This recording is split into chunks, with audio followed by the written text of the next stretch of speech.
بخير. من القاهرة أحييكم، وهذه الحلقة الجديدة في برنامج ميدان السياسة. في هذه الحلقة نناقش مستقبل تيار الإسلام السياسي في مصر بعد الموجة الثورية الثانية في 30 من يونيو وما جرى يوم 3 من يوليو. في هذه الحلقة يشرفني بالحضور لمناقشة هذا البرنامج ضيفين كريمين. رحبوا معي بالأستاذ عامر عبد المنعم، الباحث في شؤون الجماعات الإسلامية. أهلا بك أستاذ عامر. أهلا بك. رحبوا معي أيضا مشاهدي الكرام بالأستاذ شريف طه، المتحدث الإعلامي الرسمي باسم حزب النور السلفي. أهلا بك أستاذ شريف. يعني موضوع الحقيقة مطروح للبحث والنقاش هذه الأيام، وهو إلى أين يتجه تيار الإسلام السياسي بعد الضربة التي تلقتها جماعة الإخوان المسلمين، والتي اختتمت حتى الآن على الأقل بقرار أو بحكم قضائي بحظر نشاط الجماعة. حزب النور السلفي لا زال يواجه مشاكل في لجنة ال50 وما إلى ذلك.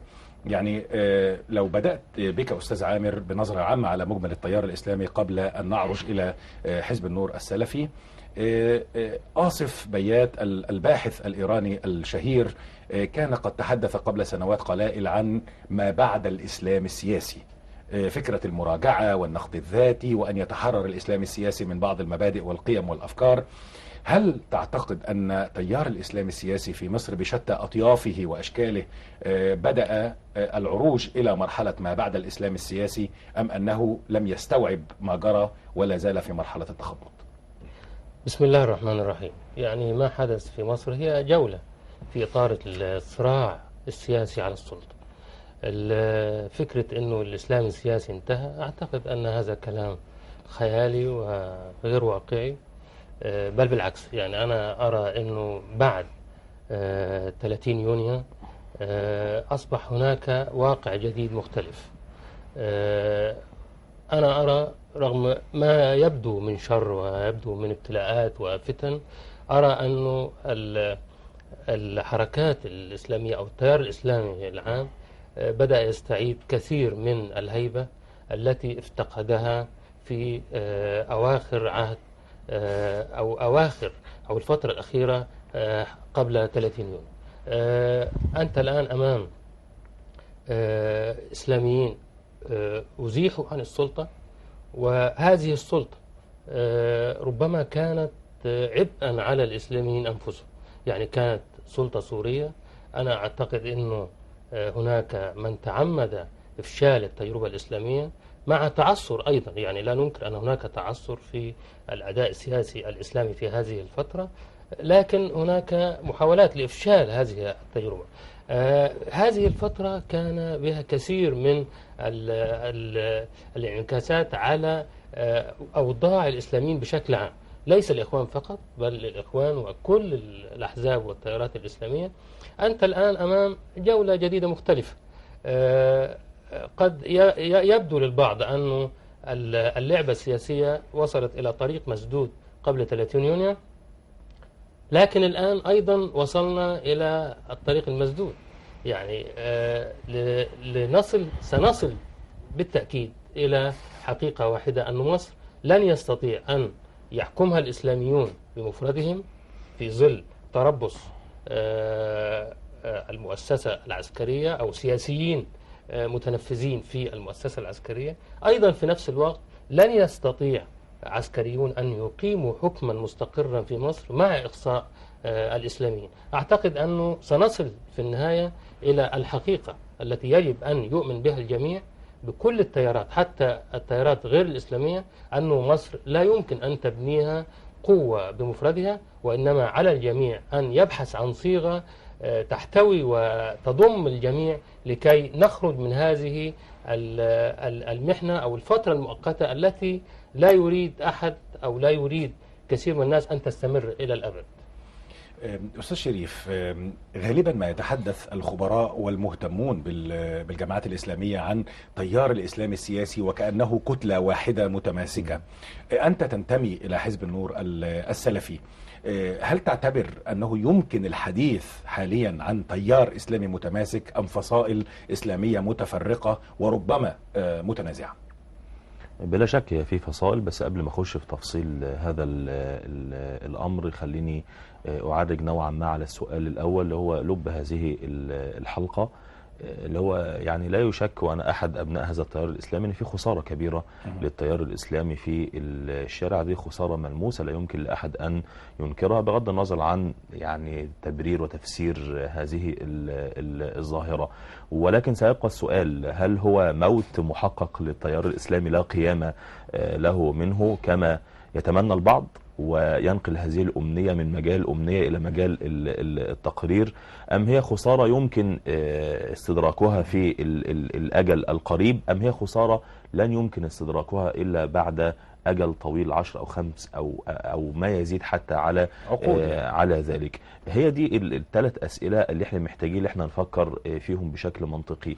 لكن في الخسارة يا أستاذ شريف، يعني حزب النور البعض يرى أنه كان أقل فصائل التيار الإسلامي خسارة في هذه المعركة. نعم. ألا تتفق مع هذا القول؟ ده كله هيترتب على أشياء معينة سوف أذكرها الآن، لكن خليني أستبعد فكرة موت التيار الإسلامي موتا محققا وهو ما يتمناه البعض، لأن قوة التيار الإسلامي في الحقيقة قبل 30/6 أو قبل ذلك كانت لها عدة عناصر، كان منها قوة التنظيم، كان منها كثرة العدد والانتشار في سائر النجوع والقرى وربوع مصر، الشعب المصري المتدين والذي يميل للفكرة الإسلامية بشكل عام. هذه العناصر كافية في عدم موت هذا التيار الإسلامي. نحن نتحدث عن مئات الآلاف في الشارع المصري، نحن لا نتحدث عن أناس يعني تعاطفوا مع الفكرة ثم تركوها، لا، هناك فصيل كبير جدا مؤمن بهذه الفكرة إيمان عميق. لكن القوة الكبرى وهي تعاطف المجتمع واحتضان المجتمع لهذه الفكرة التي ظهرت في استحقاقات انتخابية كثيرة، هذا هو العنصر الذي افتقده التيار الإسلامي بشكل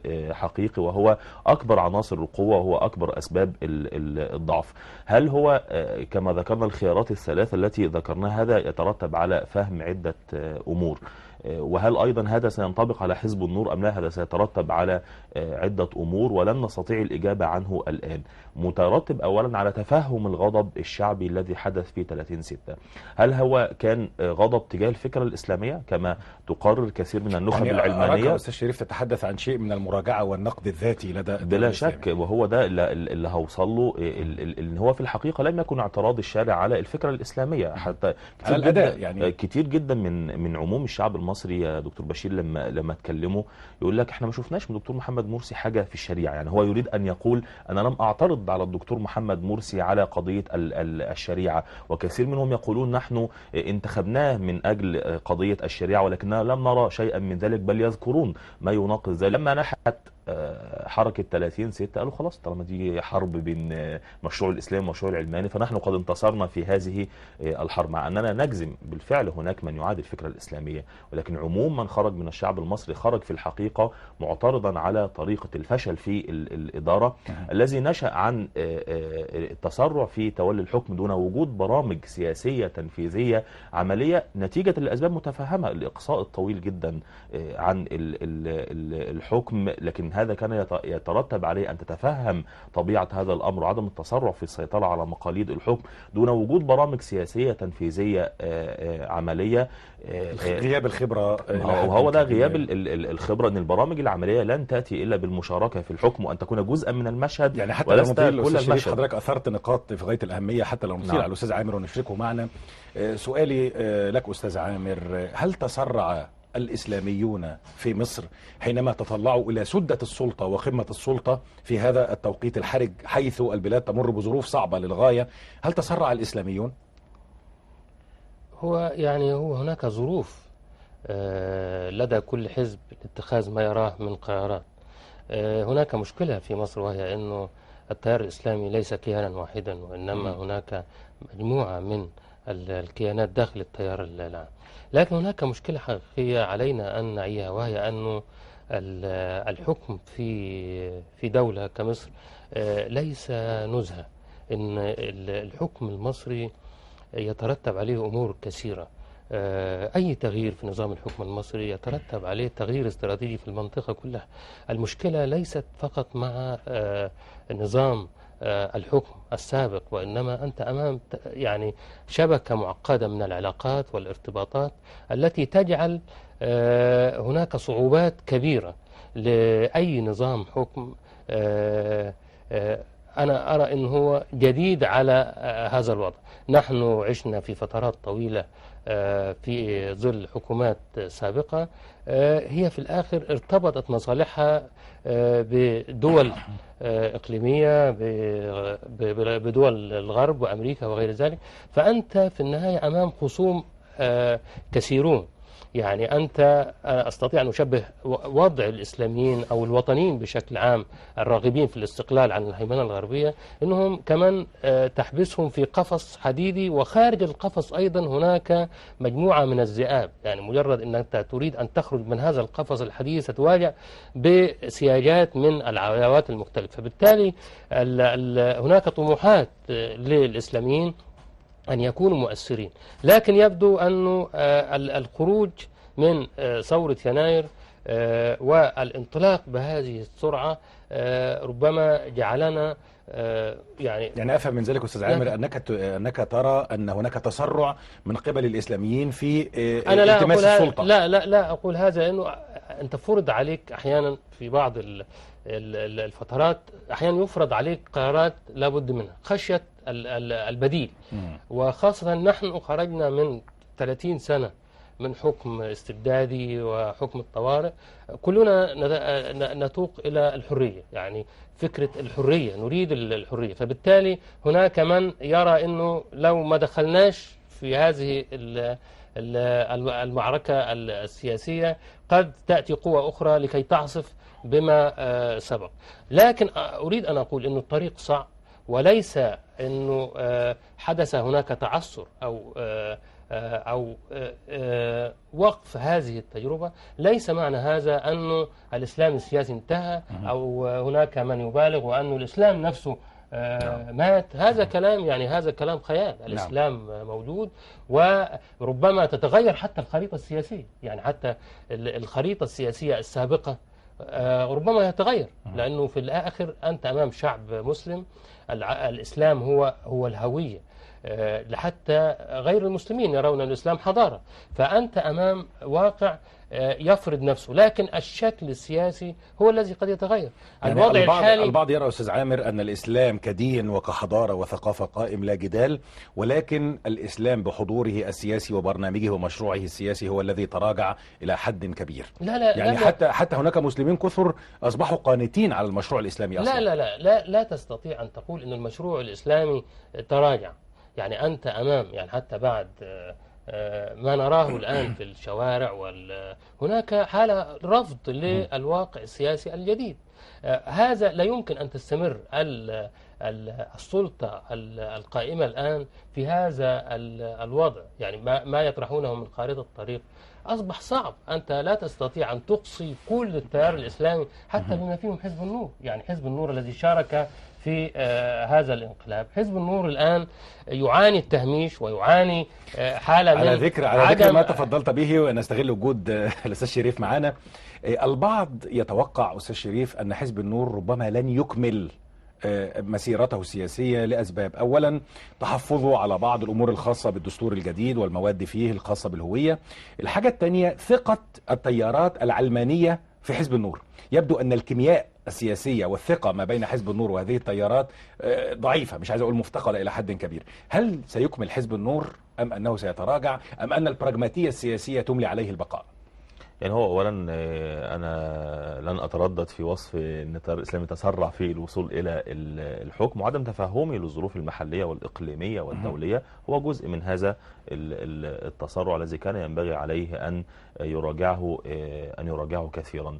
برضو كان متحفظ على حتة أن حزب النور شارك في الانقلاب، لأن حزب النور لم يشارك في عزل الدكتور محمد مرسي، وذكرنا مرارا أن الدكتور محمد مرسي كان قد عزل بالفعل، ولا استمراره في الحكم كان أمرا شبه مستحيل. وزي ما أستاذ عامر هستعير العبارة اللي هو قالها، أن كان البقاء في الحكم هو استنزاف كبير جدا لحتى التيار الإسلامي، فكنا مخيرين بين الصدام من أجل منصب لا طائلة من ورائي أو المشاركة في خارطة الطريق. وأنا يعني هكتفي حتى أدخل في النقطة التي بعدها، إن جماعة الإخوان مهما حصلت من مكاسب بعد ذلك كان يمكن أن تجني أكثر منها لو شاركت في خارطة الطريق في يوم 3/7، لو كانت قد قرأت المشهد السياسي بذكاء وحرفية وأدركت أطراف المعادلة ومن معها ومن عليها. وهذا جزء كبير جدا من أزمة جماعة الإخوان، أنها إلى الآن لم تقرأ الواقع قراءة جيدة، وإلى الآن ما زالت تتحدث عن تهاوي الانقلاب وأن الشارع سينتفض وغير ذلك من هذه الشعارات، ولا تدرك بعد كما لم تدرك قبل ذلك أن الجيش ليس معها، وأن الشرطة ليست معها، وأن القضاء ليس معها، وأن الإعلام ليس معها، وأن رجال المال ليسوا معها، فضلا عن ظهير شعبي كبير جدا قد افتقدته. هل سيستمر حزب النور في المشهد السياسي أم لا؟ نحن نؤمن تماما أننا طالما ما زلنا مؤثرين فسوف نشارك في العمل السياسي. نؤمن بأن التيار الإسلامي جزء أصيل من الشارع المصري. نؤمن كذلك أن هذه الحالة غير المتزنة لا يمكن أن تستمر لفترة طويلة، في حالة من عدم الاتزان التي تعقب غالبا الثورات أو تعقب غالبا حالات الغضب العارمة.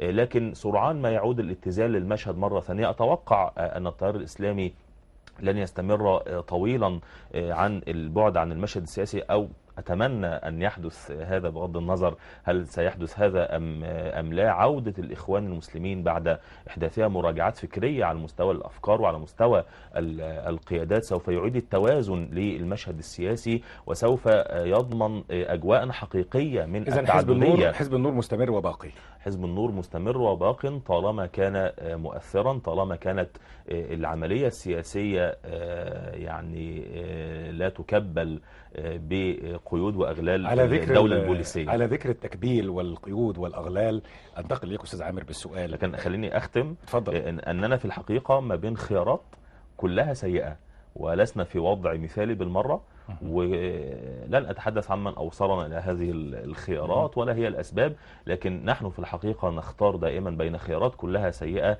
كل الخيارات نعلم أنها محفوفة بالمكاره، ولكن كل خيار نستخدمه ندفع به خيارا أسوأ منه للأسف الشديد، وده هيفسر كل المواقف السابقة. ربما ده سمة السياسة في المراحل الانتقالية زي ما حضرتك طرحت. التحدي أمام الجميع، ولكن التيار الإسلامي أمامه تحدي أكبر، لأنه فكرة إعادة تقديم نفسك إلى المواطن وإلى المشهد، وأن يكون لديك ما تقدمه. أعتقد أن هذا سيكون أمر صعب للغاية. من بين هذه التحديات التي أشار إليها الأستاذ شريف، يبدو أستاذ عامر المحاولات الآن في الدستور الجديد، في المسودة الجديدة التي يجري العمل عليها حاليا، لاستحضار بند يحظر إقامة أحزاب سياسية على أساس ديني. لو أنه تم تمرير هذا المقترح أستاذ عامر، أعتقد أنه ستكون هناك مشكلة أمام الأحزاب ذات المرجعية الإسلامية للعودة مجددا إلى المشهد السياسي. ربما تكون مطالبة بتوفيق أوضاعها، بتغيير برامجها. أنت كيف ترى مستقبل الأحزاب ذات المرجعيات الإسلامية إذا ما تم إقرار مادة كهذه في الدستور الجديد؟ أنا أعتقد أنه التيار الإسلامي لا يمكن تجاهله في كل الحالات، يعني حتى لو كان إقرار هذه المادة وحل الأحزاب الإسلامية كلها، فهذا لا يعني أنه الإسلاميون سيبتعدون عن الإسلاميون موجودين في الشارع، والأحزاب هي تعبير عنه. يعني التيار الإسلامي ربما أوسع من الأحزاب التي نراها الآن، يعني أوسع من الإخوان والسلفيين والجماعة الإسلامية. ولكن الأقنية الشرعية والمؤسسية، يعني كيف سيعمل من خلال هذه الأقنية؟ الشعب سيبتكر منابر جديدة، سيبتكر كيانات جديدة. وأنا أتذكر مثلا الشيخ حازم صلاح أبو إسماعيل، هو ظهر في فترة هو لا يمثل حزب، هو بس في النهاية عمل حزب الراية. الراية. لا، يعني قبل أن يعمل حزب الراية، حتى حزب الراية لم يظهر بشكل قانوني، لكن قبل هذا هو كان يمثل حالة. أنت أمام تيار إسلامي واسع، وهذا التيار يبحث عن المنبر الذي يستطيع أن يعبر عن نفسه من خلاله. فبالتالي فكرة حل الأحزاب لن يقف عائقا، بافتراض أنه تم حل الحرية والعدالة وتم حل حزب النور مثلا. يعني هل معنى هذا سيختفي الإخوان وسيختفي السلفيون؟ لا أعتقد هذا. أنت أمام تيار كبير أيا كانت نسبته، يعني حتى لو كان أقلية مثلا يعني، لكن هذا التيار سيجد الطريقة التي يعبر بها عن نفسه، سيعبر بشكل فردي، سيعبر من خلال أحزاب قائمة موجودة، ستنشأ أحزاب أخرى ربما بصيغ جديدة، قد تظهر أحزاب أخرى غير كل ما نعرفه الآن، قد يظهر تيار آخر، لأنه في النهاية أنت أمام واقع سياسي، هذا الواقع يحتاج إلى اجتهاد سياسي جديد يتوائم مع الواقع.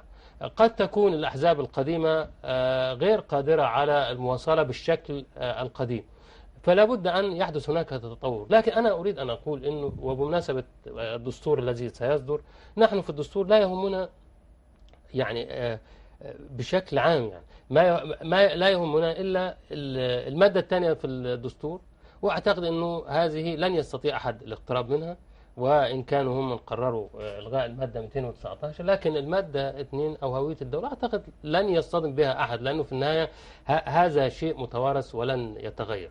هناك بعض التفاصيل متعلقة بالنظام الرئاسي وليس برلماني، هذا موجود، فلكن أعتقد أنه الواقع السياسي هو المشكلة الحقيقية. نظام الحكم القادم كيف سيكون؟ الانتخابات كيف ستجرى؟ يعني أنت تتحدث عن خارطة طريق في ظل أوضاع هي في الأساس لا تبشر أن هناك حالة من الاستقرار، حالة من العدالة، حالة من الاستقامة في تنفيذ حتى هذه الخارطة. أنت تتحدث عن انتخابات، طب وفي نفس الوقت تم إهدار الانتخابات السابقة وتم إهدار الدستور الذي استفتي عليه الشعب. هناك حالة من الشك، هناك حالة من عدم الاستقرار، وهذه الحالة ستستمر ما لم ينظر إلى هذا الشعب بعمومه، وأن الأطراف التي تستخدم الجيش الآن في الصراع السياسي، هذه الأطراف أضرت المؤسسة العسكرية، أضرت الجيش الذي هو في الآخر هو يعني كلنا جزء منه، يعني لا يوجد بيت في مصر إلا وبه جندي أو ضابط في هذا الجيش، فبالتالي أنت أمام مستقبل، هذا المستقبل لا تستطيع أن تواجهه مع إقصاء تيار كبير كالتيار الإسلامي. هذه هي العقدة التي يجب أن تحل أولا قبل الدستور وقبل أي شيء آخر. دعني أنتقل للأستاذ شريف. ممكن أعقب بس على سؤال حظر الأحزاب؟ تفضل. يعني أنا السؤال على فكرة كان مرتبط بده. ما هي خياراتكم في حزب النور تحديدا إذا ما تم يعني اعتماد مادة تحظر إقامة الأحزاب على أسس دينية؟ رد الفعل في حزب النور، الخيارات المتاحة في حزب النور. يعني هو لازم نفرق بين البعد القانوني والبعد السياسي لهذه المادة. من الناحية القانونية احنا بنرى ان المادة دي مادة فضفاضة غامضة ليس لها معنى واضح محدد. هل يقصد مثلا بمنع قيام حزب على أساس ديني الذي ليس له تفسير إلى يومنا هذا؟ هل هو منع قيام الأحزاب التي تنص في برامجها على ما نص عليه في الدستور؟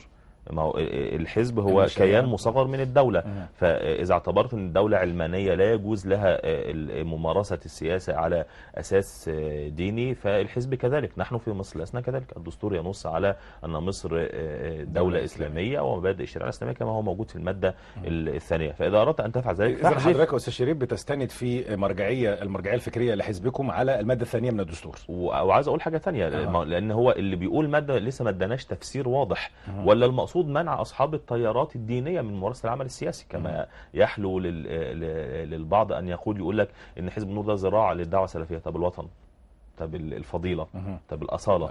هل مجرد أن أصحاب هذه التيارات ينتمون للتيار السلفي المتدين مثلا يمنعون من مباشرة حقهم السياسي وحق التعبير بدلا من أن يحترم خيارهم في أنهم حينما أرادوا ممارسة السياسة التزموا بالأطر القانونية من خلال إنشاء أحزاب؟ ولا المقصود منع ممارسات قد نتفق على رفضها كاستخدام دور العبادة في الدعاية الانتخابية وغير ذلك من الممارسات التي نريد ضبطها؟ يعني دعني أتحدث باسم الطرف الآخر أستاذ شريف هنا. لو قلنا مثلا أنه بيتحفظ ويتخوف من فكرة السعي لتطبيق الشريعة الإسلامية أن تكون مقصدا لحزبكم أو لأي أحزاب إسلامية أخرى، ربما يكون هذا هو محور التخوف. هذا منصوص عليه في الدستور أساسا. الدستور يلزم المشرع ألا تتصادم تشريعاته مع الشريعة الإسلامية، فده بالضبط زي ما يجي واحد يحظر قيام حزب لأنه ينص على حق التعليم مثلا، ده موجود في الدستور أساسا، فده ليس تخوفا غريبا، يعني ليس تخوفا منطقيا في واقع الأمر. الصياغة بالمادة دي في الحقيقة غير منضبطة، وإحنا على فكرة عندنا أحكام قضائية بأن حزب الوسط ليس حزبا دينيا رغم وجود المادة في دستور 71 بمنع قيام الأحزاب على أساس ديني أو تمييز لا على أساس ديني. ما هي المادة كان نص، بقيت نص المادة التعديل تمييز على أساس اللغة أو العرق أو الطائفة. ده في دستور 2012 اللي ضبط المادة عشان تخرج من الحالة الهلامية ويحظر قيام أحزاب على أساس التفرقة بين المواطنين عشان نحسم الخلاف. يعني إيه معنى قيام حزب على أساس ديني؟ وكان عندنا حكم قضائي ان شعار الاسلام هو الحل الذي يستخدمه جماعه الاخوان، ليس شعارا دينيا لانه لا يقوم على اساس التفرقه بين المواطنين.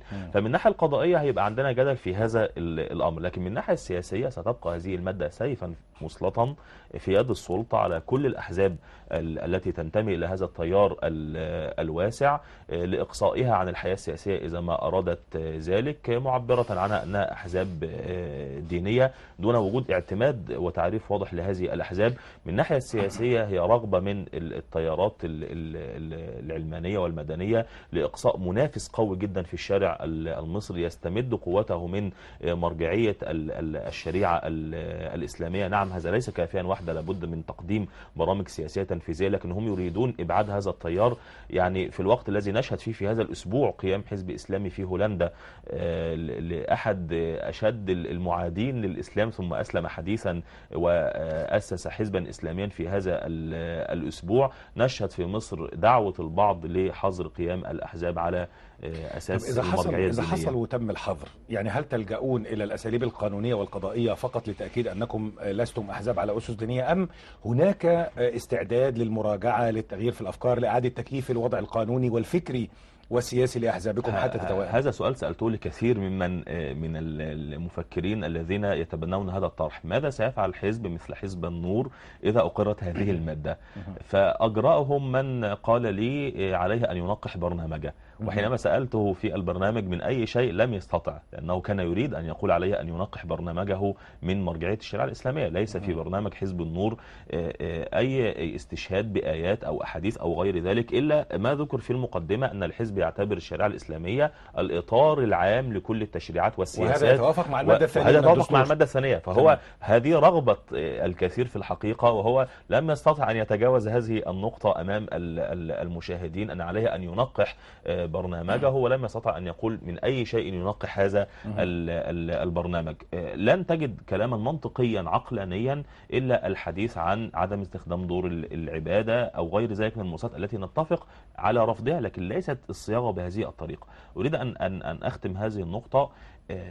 نحن لا يمكن أن نعترف بالعلمانية التي هي فصل الدين عن الدولة أو فصل الدين عن الحياة بأي شكل من الأشكال، ولا يمكن أن نمارس السياسة وفق هذا المنظور. ولعل هذا ينفي ما ذكرته يعني حضرتك في ثنايا الكلام وما يروج عن حزب النور من أنه حزب براجماتي بالمعنى الغربي أو الحرفي لهذه الكلمة، لأن هناك فرقا دقيقا بين البراجماتية والواقعية. الواقعية هي التعاطي بين الخيارات الممكنة، فن التعامل في حدود الممكن. أما البراجماتية بالمفهوم الغربي هي التنازل عن المبادئ من أجل المصلحة والمنفعة، وهذا ما لا يمكن أن نقبله. ولعل مراجعة سياسات حزب النور لا نجد أنه تنازل عن شيء من الثوابت. الثوابت عندنا في حسنا هي الحلال والحرام، هي المطلقات من أمور الدين التي لا تتغير. أما أمور المصالح والمفاسد مبنية على فن التعامل في حدود الممكن، البحث في الخيارات المتاحة عن أقلها سوءا مع عدم الرضا بما فيها دفعا لخيار أسوأ من ذلك. يعني لدي سؤال صعب للغاية أرجو أن تفكر في إجابة له حتى أعود إلى الأستاذ عامر. البعض يظن أن حزب النور يسعى إلى أن يرث التركة السياسية والرصيد السياسي والحضور والدور السياسي لجماعة الإخوان المسلمين بعد الضربات القضائية والأمنية التي تلقتها في الآونة الأخيرة. كيف ترد على هذا الادعاء؟ ولكني أذهب يعني أنا أطرح السؤال الآن حتى يستعد المشاهدون لتلقي الإجابة الوافية منك. بالضبط. يعني الأستاذ عامر، يعني أنا برضو سؤالي لحد ما مرتبط بالسؤال ده.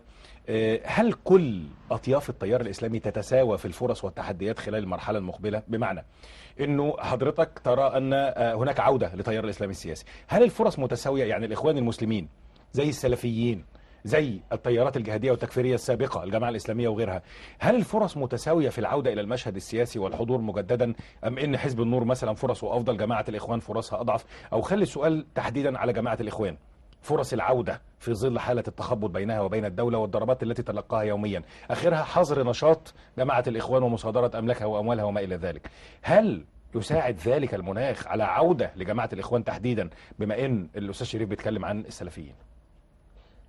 يعني هو الشارع المصري به ثلاث تيارات إسلامية رئيسية، يعني الإخوان، الدعوة السلفية، الجماعة الإسلامية. هناك أحزاب صغيرة، لكن أنا أتحدث عن تيارات. هذه التيارات ستعبر عن نفسها بشكل أو بآخر. نحن لا نتحدث عن كلام نظري إنه هل وجود هذه الأحزاب مرتبط بالدستور أم لا. نحن نتحدث عن واقع في تربص بكل الإسلاميين. يعني رغم إنه حزب النور لن أقول مشارك في الانقلاب، ولكن هو محسوب على الانقلاب. ومع هذا الذي يدار في الشارع من الممارسات هو حزب النور وأتباع حزب النور أكثر من الإخوان، عشان السمت الظاهر. يعني ربما لا يراه حزب النور انقلابا، يعني حضرتك شايفه انقلاب، حزب النور قد لا يراه انقلابا. أنا بس يعني بطرح مثلا، يعني الذين يتم خارطة الطريق كلفظ يعني توافق. يعني المضار فعلا من السياسات الاستبدادية الموجودة في الشارع هم السمت السلفي، مش عناصر الإخوان. لكن ومع هذا أستطيع أقول إنه هذا التيار الإسلامي سيعبر عن نفسه ربما بشكل أفضل من الأول. وأنا قلت لو أن الانتخابات، يعني هؤلاء الذين قاموا بالانقلاب لو أجروا الانتخابات. دايما يا أستاذ عامر لما بسألك عن فصيل برضه بتقول لي التيار الإسلامي، هل هناك وحدة واحدة؟ يعني هل التيار الإسلامي ده عنوان واحد ولا عناوين؟ لا هذه عناوين ماشي. لكن هناك تيار إسلامي كبير جدا يريد أن يعبر عن نفسه في أي منبر. بس ما فيش تنسيق، هل في حد أدنى من التنسيق ما بين الأطياف؟ بدون تنسيق. يعني لو أنت أجريت يعني جزر منعزلة بيعملوا كجزر منعزلة؟ لا أنا بتكلم هناك روح موجودة في الشعب المصري بشكل عام، هو مع الذي يطرح مشروعا إسلاميا. لو رأى أن الإخوان هم الذين يعبرون عنه في هذه المرحلة سينتخبون الإخوان. إن رأى حزب النور سينتخب حزب النور، إن رأى البناء والتنمية سينتخب حزب. وممكن يكون في مناطق وليس اتجاه عام في الدولة كلها، ولكن ممكن تبقى مناطق. لكن أريد أن أقول إنه فكرة أنه التيار الإسلامي سيضعف، لا مش هيضعف التيار. طب الإخوان تحديدا؟ والإخوان نفسهم رغم موجودين ورغم الحظر وما إلى لا رغم، يعني أنا أتذكر في الثمانينات عندما في 87 لما حصل انه مكان الإخوان ليس لهم حزبا، ولكن حدث التحالف الإسلامي عندما طرح الزعيم الحسين الأحرار والإخوان والعمل. قبلها الإخوان تحالفوا مع حزب الوفد في 84. فأنت أمام ساعتها حزب الوفد وصف هذا التحالف بأنه زواج متعة مؤقت. لا هو يعني تحالف انتخابي، هو تحالف انتخابي. والوفد لم يتحالف مع الإخوان إلا لأنه في الآخر هو يريد أصوات. أنت الآن ربما يكون هناك حزب في السلطة، ده الفارق إن في شعبية قوية. هذا الحزب في السلطة قد يعني أولا حتى الآن لا يوجد حزب للسلطة أمام، يعني بعد التغيير لا يوجد حزب وطني. أنت أمام تغير جديد في الشارع. فلو أجريت انتخابات فردية فالمرشح الفردي قد يتحالف مع التيار الإسلامي الأفضل، بل بالعكس أنا أرى إنه التيار الإسلامي سيجبر كثير من المرشحين أو كثير من الأحزاب على أن يقدموا رموزا مقبولة من الشارع الإسلامي أكثر منها تعبر حتى عن رأي الحزب، لأنه في الآخر هي لعبة انتخابات. أنا أريد أن أقول أنه رغم أنك أنت حليت جماعة الإخوان المسلمين وهناك تفكير من هذه القوى المتربصة التي ترفض الهوية الإسلامية تريد حل كل الأحزاب الإسلامية، رغم كل هذا حتى لو فعلوا هذا لن ينهي التيار الإسلامي. وهؤلاء الذين يخرجون علينا اليوم بسقوط التيار الإسلامي، نهاية الإسلام السياسي، هذه بروباغندا إسلامية صهيونية. لأنه في الآخر أنت تتحدث عن ناس أو تيارات تعبر عن طموحات دين. يعني نحن الذين يرفعون شعار الإسلام والحل أو كذا هم يريدون يعني تطبيق الإسلام بعقليتهم هم، لكن هم يعني لا يريدون تطبيق يعني إعادة تعريف الإسلام. لا، الإسلام موجود والأرضية موجودة، ولكن هم يريدون تطبيق الإسلام بوجهة نظر هؤلاء الناس. فبالتالي أنت أمام حالة لن تستطيع أن تلغيها، لن تستطيع أن تشطبها، مفيش لن حد تستطيع ينكر أن تخرجها من الدين المشهد. مكون أساسي من مكونات الشخصية المصرية والثقافة. أمريكا بكل قواتها العسكرية ذهبت إلى العراق وذهبت إلى أفغانستان. ماذا حدث؟ دمر الجيش الأمريكي، وأمريكا حتى هذه اللحظة تعاني من حروبها التي خسرت فيها 6 تريليون دولار. يعني آخر خطاب لأوباما أمام في الأمم المتحدة، اقرأ الخطاب ستكتشف أن هناك رسائل كثيرة جدا، أن أمريكا الإمبراطورية التي كانوا يبشرون بها في بداية الألفية انتهت. أمريكا الآن دولة كبرى، دولة قوية زي روسيا، لكن أمريكا غير قادرة حتى على أن تلعب بالأوراق التي كانت تلعب بها من قبل. أنت أمام تراجع. الغرب نفسه، يوشكا فيشر كان يكتب مقالا يقول فيه أنه يعني ليس لدينا أوراق نستطيع أن نضغط بها.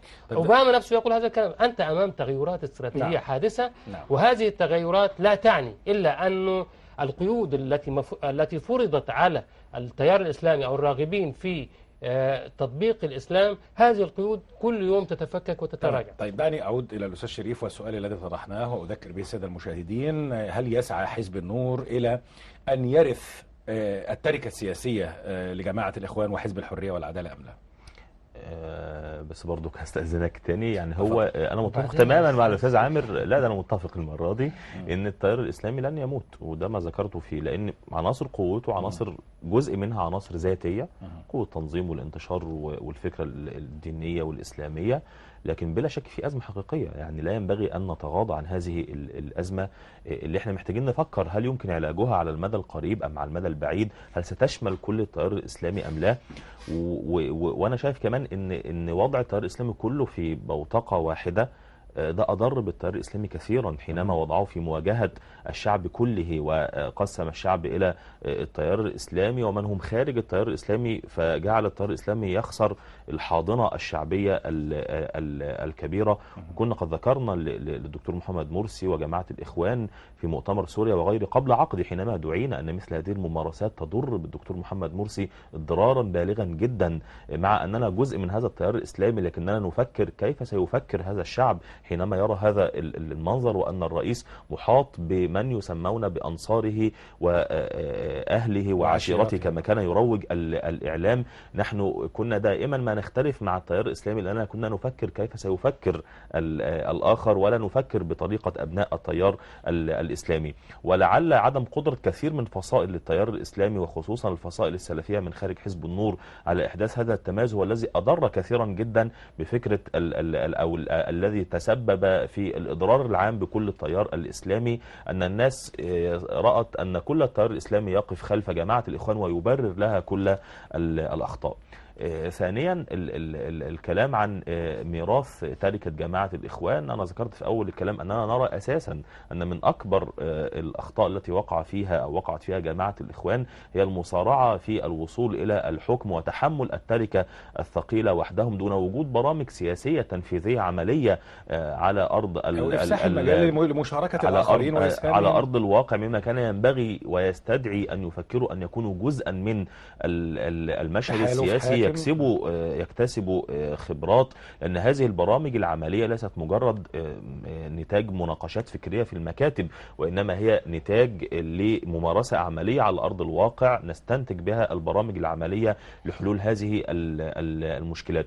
أظن أننا إذا كنا نفكر هذا في ظل أوج شعبية التيار الإسلامي وبلوغها الذروة، كما كان يفكر معنا وقتها الإخوان المسلمون، وكانوا يدركون أن أحيلك على حوار خيرت الشاطر في جريدة الشروق حينما ذكر وسئل لماذا لا تفكرون في الترشح للرئاسة، قال أخشى أن تنقلب المؤسسة العسكرية على المرشح الذي نأتي به فنجهض العملية الديمقراطية في مصر، ومصر أكبر من أن يتحملها فصيل واحد. أذكر لقاء كان بين قيادات مكتب الإرشاد وقيادات في الدعوة السلفية، وتم الاتفاق على عدم التقدم من الأستاذ محمود حسين بالاسم حينما قال لا نفكر في الترشح لدورتين رئاسيتين، يعني 12 سنة حينما كانت الدورة الرئاسية 6 سنوات. كان هذا هو الفكر الناضج.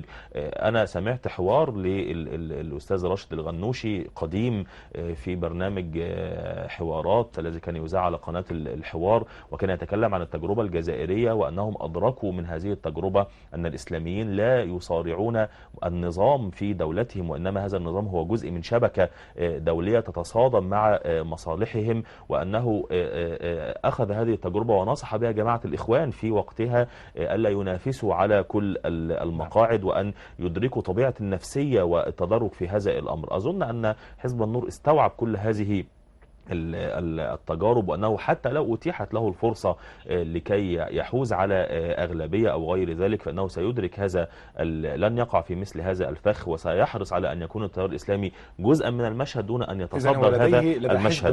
لدى حزب النور قدرة على مقاومة شهوة السلطة والاستحواذ أكثر من جماعة الإخوان. هذا ما نصحنا به جماعة الإخوان في أكثر من موطن، ليس ناشئا من خلاف كما للأسف يسطح البعض العملية وكأننا في لعبة، أنه حينما تم عزل الدكتور خالد علام الدين بدأنا، لا، الكلام ليس بهذا المنطق بالمرة. قبل جولة الدعم في المرحلة الثانية في انتخابات الرئاسة، وهذا منشور في اليوم السابع وغيره من الجرائد، حصل اجتماع بين قيادات حزب النور وبين قيادات في جماعة الإخوان، وتم توقيع اتفاق مكتوب من عدة عناصر. كان من أحد بنود هذه الاتفاقية تشكيل حكومة ائتلافية، تشكيل حكومة وحدة وطنية، إدراكا منا للمخاطر التي يمكن أن تصاب بها التيار الإسلامي من تفرده في الحكم. شريف تقبل أو تفاهم مثلا من قبل الإدارة الانتقالية في مصر أو القوات المسلحة أو حتى الولايات المتحدة الأمريكية والخارج بأن يكون حزب النور هو وريث حزب الحرية والعدالة، على اعتبار أن ليس له سقطات سياسية؟ البعض يعتبر حزب النور أكثر شفافية من جماعة الإخوان، ليس له تاريخ صراعي مع الدولة. ألا توجد، مش عايز أقول صفقة، ولكن شيء من التفاهم والتقبل لهذا الأمر؟ نحن حقيقة ليس كلام يعني أنتم لا تسعون إلى ذلك ولا إعلاميا، نحن لا نسعى لأن نرث هذا، ولكن ليس هناك من يدفعكم بهذا الاتجاه الثقيل. هناك اتجاهات داخل السلطة يمكن أن تلحظها بشدة للمتابع. هناك يعني اتجاهين واضحين أو اتجاهان واضحان، اتجاه يميل إلى الأكثر تشددا مع التيار الإسلامي إلى إقصاء التيار الإسلامي، بل ليس التيار الإسلامي فقط بل كل الحركة المعارضة، واتجاه يميل إلى التعقل ومحاولة الاحتواء والتفريق بين من وقع في جرائم العنف والإرهاب وبين من لم تتلطخ يده في شيء من ذلك.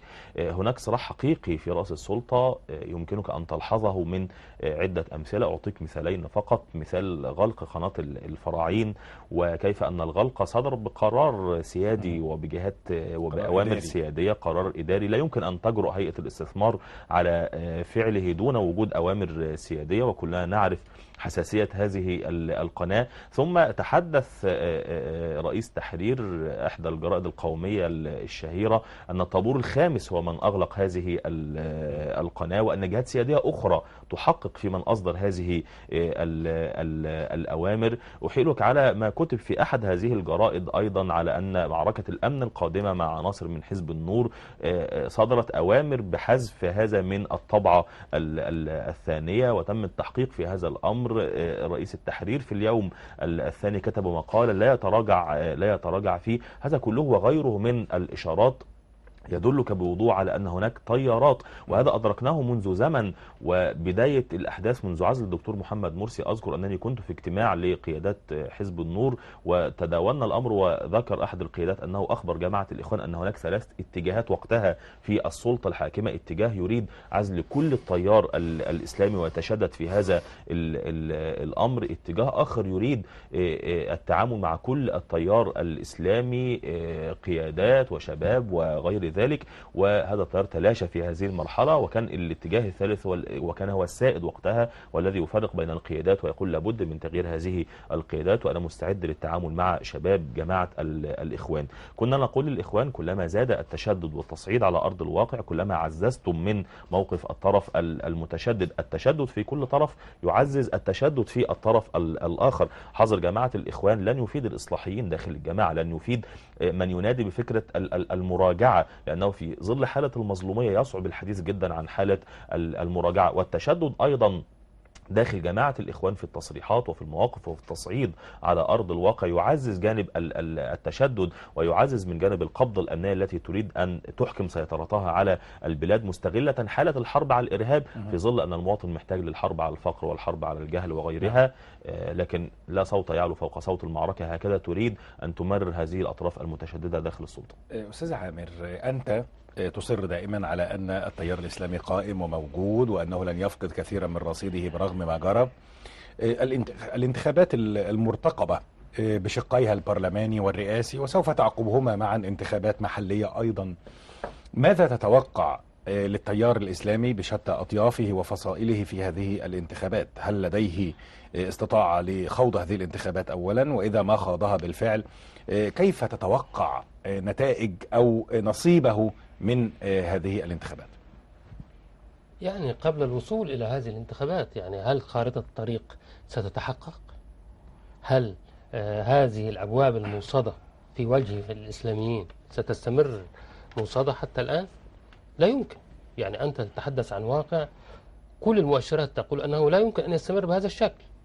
يعني حتى فكرة وجود خلافات في القائمين على السلطة الآن قد يكون موجود، لكن حتى لو كان هناك طرف إقصائي ضد كل الإسلاميين لن يستطيع أن ينفذ ما يريد، لأنه في النهاية هو يسير ضد التيار. يعني هو في الآخر الواقع يمنعه من أن ينفذ كلامه. يعني لجنة الدستور، نعم هم شكلوها معظمها ربما معادين للهوية الإسلامية، وبيتكلموا بشكل صادم للضمير الإسلامي في مصر وللمسلمين بشكل عام. لكن هل سيستطيعوا تنفيذ ما يريدون؟ يعني لو كان هذا الدستور خرج بالشكل الذي يريدونه، يعني هل سيتم الاستفتاء عليه؟ هل سيحظى بموافقة الشعب المصري؟ هل سنصل إلى هذا الاستفتاء؟ أنت أمام من يريد إقامة حكم مستقر على فوهة بركان. يعني كيف تقيم حكم مستقر وأنت أمام حالة الغضب في الشارع المصري، بغض النظر عن أنه الإعلام يحاول التهميش منها أو التقييمها؟ لا، أنت في حالة غضب حقيقي. هناك أزمات ستنتظر هذا الحكم الموجود، أزمات اقتصادية، أزمات سياسية، أزمات اجتماعية. لو استمر هذا الوضع هو لن يستطيع أن يصل إلى نهاية خريطة الطريق التي يضعها. لا يمكن أن يستمر هذا الوضع إلا بالوصول إلى صيغة جديدة غير هذه الصيغة، صيغة تستوعب كل الشعب المصري، تستوعب لا أقول فئات، لا، تستوعب الإنسان المصري الراغب في نظام حكم يعبر عنه.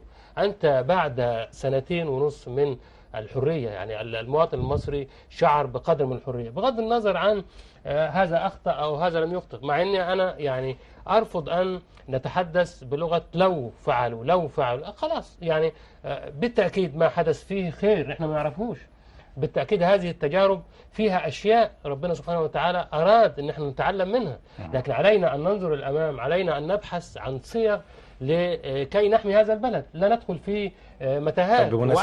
بمناسبة النظر إلى الأمام، يعني الانتخابات، مشاركة الإسلاميين وحظوظهم في الفوز، ليست الانتخابات فقط، لابد أن تحل العقدة الأساسية، وهي أنه كيف أنت تقصي الإسلاميين الآن من كل شيء ثم تأتي غدا وتجري انتخابات. يعني أنت حليت الأحزاب واستبعدتهم والإعلام كله مطلعهم إرهابيين وكذا وكذا، وبعدين في الآخر تعمل انتخابات وعايزهم يخشوا إزاي؟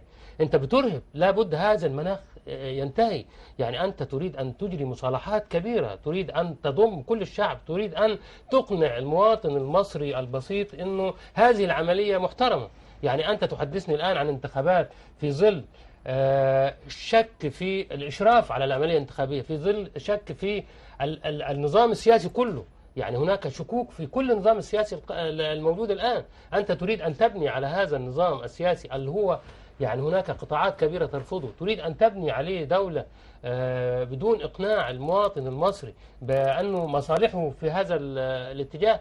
لا يمكن هذا أن يتم أبدا. يعني أنت تحدثني الآن عن حوادث قتل، عن حوادث تربص. الإشارات التي تصدر الآن من بعض رموز في السلطة تصدم الضمير الإسلامي. عندما تحدثني على أنه الإسلام إرهاب، عندما تحدثني عن المساجد مش عارف إيه وعايز تغلقها، تغلق مساجد في صلاة الجمعة، تبحث عن كيف تعطل صلوات الجمعة في الزوايا، أو هناك أمور تحدث، اعتقال النساء مثلا، هذا شيء ما كانش مسبوق من قبل.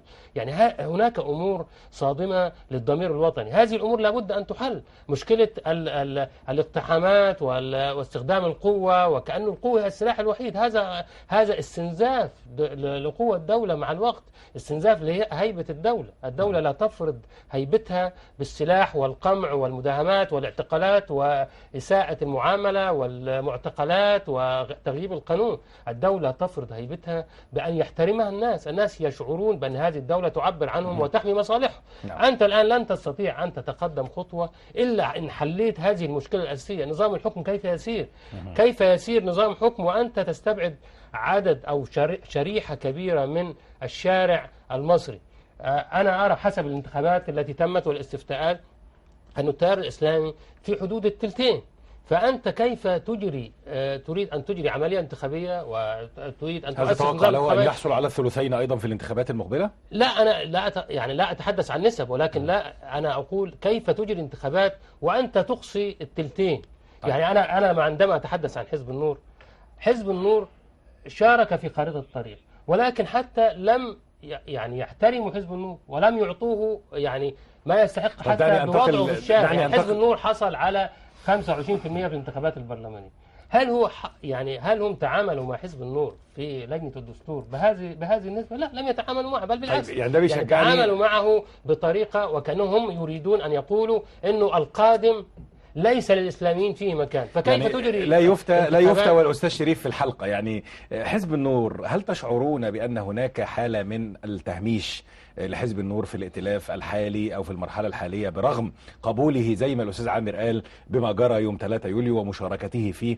هل تشعرون أن هناك عدم تقبل لوجودكم على المسرح السياسي في هذه المرحلة، أم أن هناك هضم سياسي لكم وأنه سيكون هناك قبول؟ بلا شك احنا ذكرنا مسألة التهميش والإقصاء في أكثر من موقف في تشكيل حكومة، في لجنة ال50 وغيرها، وزي ما ذكرت منذ قليل في أطراف رافضة للتيار الإسلامي بكل أنواعه وفصائله، وهناك أطراف أقل تشددا، وهناك أطراف متقبلة لوجود التيار الإسلامي وتسعى إلى إدماجه. حتى من أكثر الرموز العلمانية كنت أستمع منذ أيام للأستاذ مكرم محمد أحمد، وهو أحد من له مواقف معروفة من التيار الإسلامي، يتحدث عن خطورة تكرار تجربة الخمسينات وخطورة إقصاء الإسلاميين، وكان بيقول المذيعة الأستاذة منى الشاذلي اوعوا تفكروا في الاستبعاد، اوعوا تفكروا في الإقصاء. أظن أنه في هذه الحالة كان يفكر بحس وطني وإدراكا منه المصلحة الوطنية العليا، من رجل خبرته التجارب في التعامل مع الجماعات الإسلامية، وأن تاريخ الإقصاء لا يستتبع إلا مزيدا من العنف ومزيد من التطرف وحتى الانغلاق عن المجتمع، وكسب مزيد من التعاطف والعمل بعيدا عن دائرة الضوء. لو استمرت أجواء التهميش تجاهكم، خياراتكم هتكون إيه؟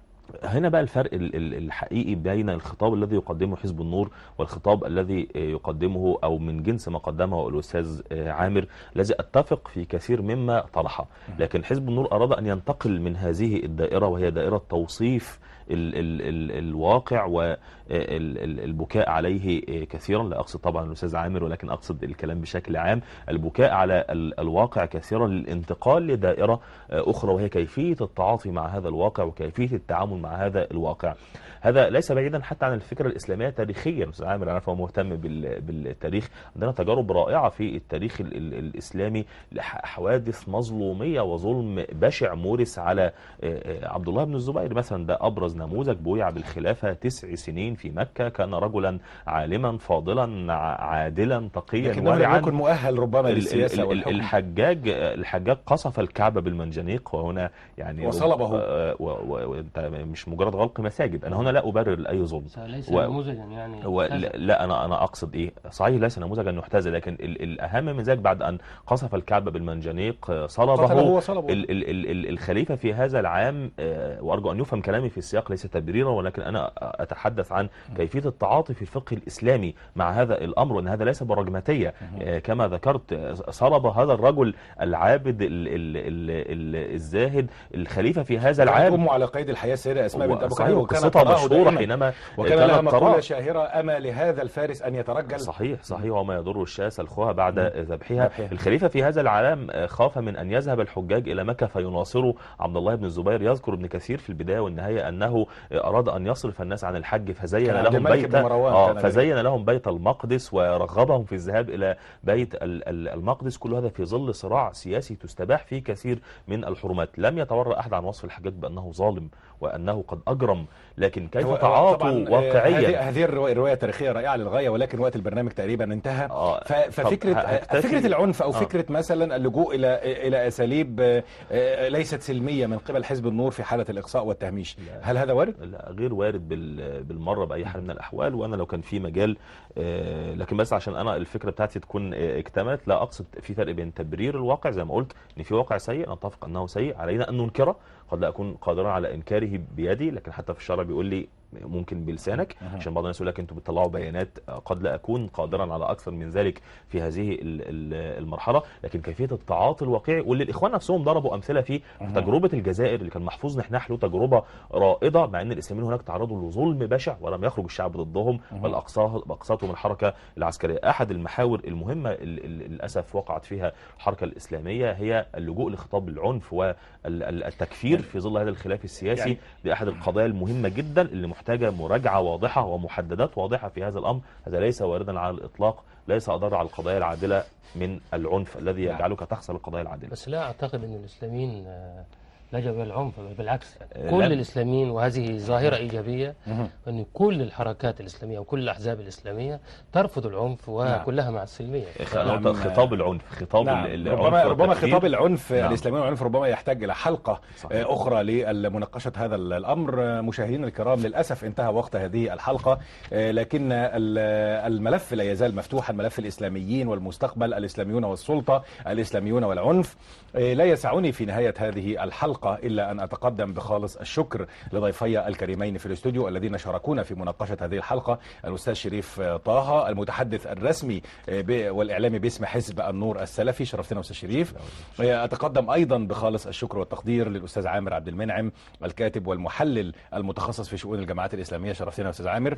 الشكر أيضا مشاهدينا الكرام موصول لحضراتكم على طيب المتابعة، وحتى نلتقي في حلقة أخرى من ميدان السياسة من القاهرة. أشكركم وإلى اللقاء.